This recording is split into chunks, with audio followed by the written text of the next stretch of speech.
Hello നമസ്കാരം, പുതിയ വീഡിയോയിലേക്ക് സ്വാഗതം. അങ്ങനെ നമ്മൾ മൈസൂരിലെ പാലസിൻ്റെ കാഴ്ചകളൊക്കെ കണ്ട് നമ്മൾ മൈസൂരിൽ നിന്നൊരു 20 കിലോമീറ്റർ ദൂരം സഞ്ചരിച്ച് കഴിഞ്ഞാൽ നമുക്ക് മൈസൂരിലെ വൃന്ദാവൻ ഗാർഡനിലേക്കാണ് നമ്മൾ എത്തിച്ചേരുന്നത്. ഗാർഡനിലെ കാഴ്ചകളും വിശേഷങ്ങളൊക്കെ നമുക്ക് ഇതിലൂടെ കാണാം.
വണ്ടി പാർക്ക് ചെയ്തുകൊണ്ട് അങ്ങനെ കവാടത്തിലെത്തി. അത്യാവശ്യം നല്ല തിരക്കുണ്ട്. അതുപോലെ തന്നെ കച്ചവടക്കാരും ജനങ്ങളും കൂടി നല്ല തിരക്കാണ്. ഒരാൾക്ക് 15 റുപ്യാണ് ടിക്കറ്റ് വരുന്നത്. ഇവിടെ ടിക്കറ്റ് എടുത്ത് അങ്ങനെ ഉള്ളിലേക്ക് കയറി.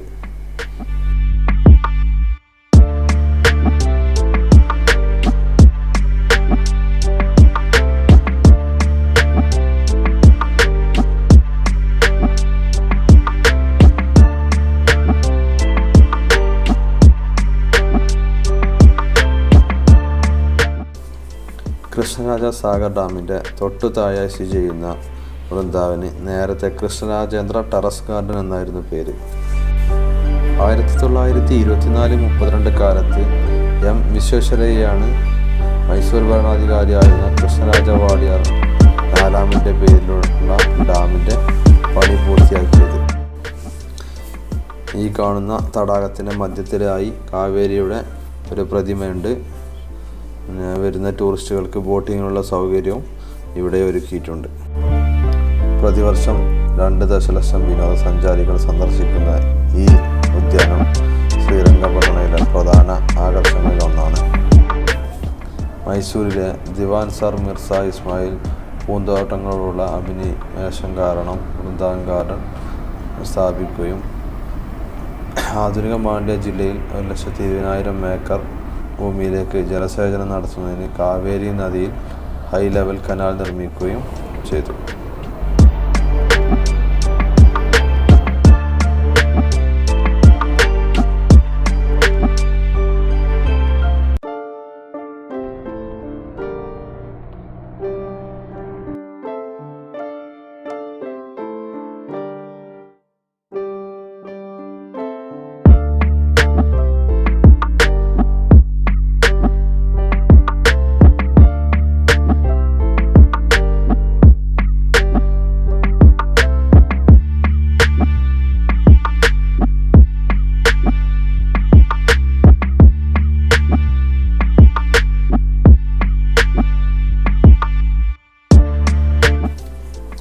മരങ്ങളും പൂക്കളും തടാകങ്ങളും ഫൗണ്ടനുകളും 60 ഏക്കറോളം സ്ഥലത്ത് പരന്നു കിടക്കുകയാണ് ഈ വൃന്ദാവൻ ഗാർഡനിൽ. കാശ്മീരിലെ ഷാലിമാർ ഗാർഡൻ്റെ ചുവട് പിടിച്ചാണ് വൃന്ദാവൻ ഗാർഡൻ്റെയും നിർമ്മാണം.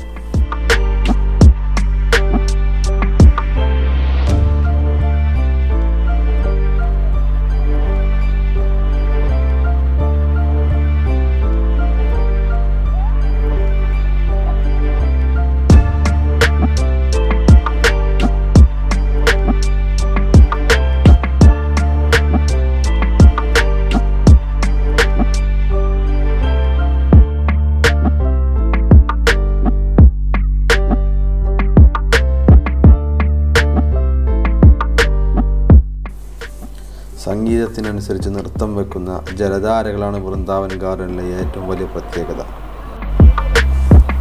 തിങ്കൾ മുതൽ വെള്ളി വരെയുള്ള ദിവസങ്ങളിൽ 7 മുതൽ 8 മണി വരെയും ശനി ഞായർ ദിവസങ്ങളിൽ 7 മുതൽ 9 മണി വരെയാണ് മ്യൂസിക്കൽ ഫൗണ്ടിൻ്റെ സമയം.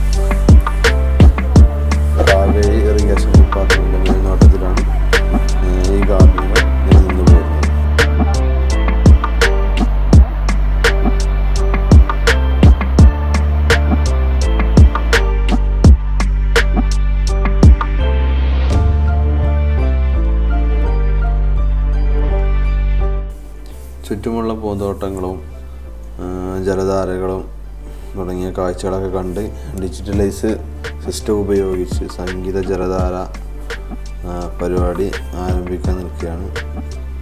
ഗാലറികളൊക്കെ ഫുള്ളായിട്ടുണ്ട്. നമുക്ക് കാഴ്ചകളിലേക്ക് പോകാം.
താഴ്ത്തുന്നാണെങ്കിലും അങ്ങനെ തന്നെയാണ്.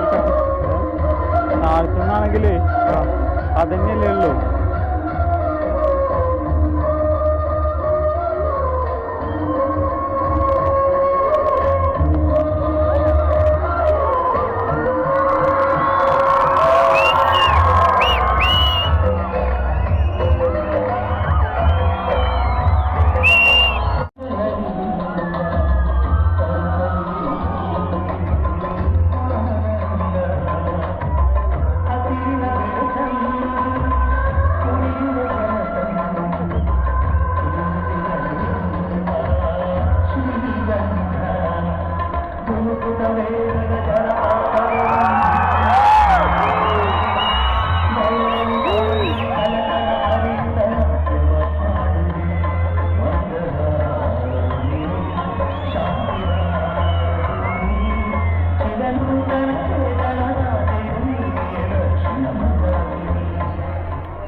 വിവിധ ജലധാരകൾ നമുക്ക് കാണാം. ലൈറ്റുകൾ കൊണ്ട് വർണ്ണശോഭമായിട്ടുള്ള ഗാർഡനുകളാണ് നമുക്ക് കാണാൻ കഴിയുന്നത്.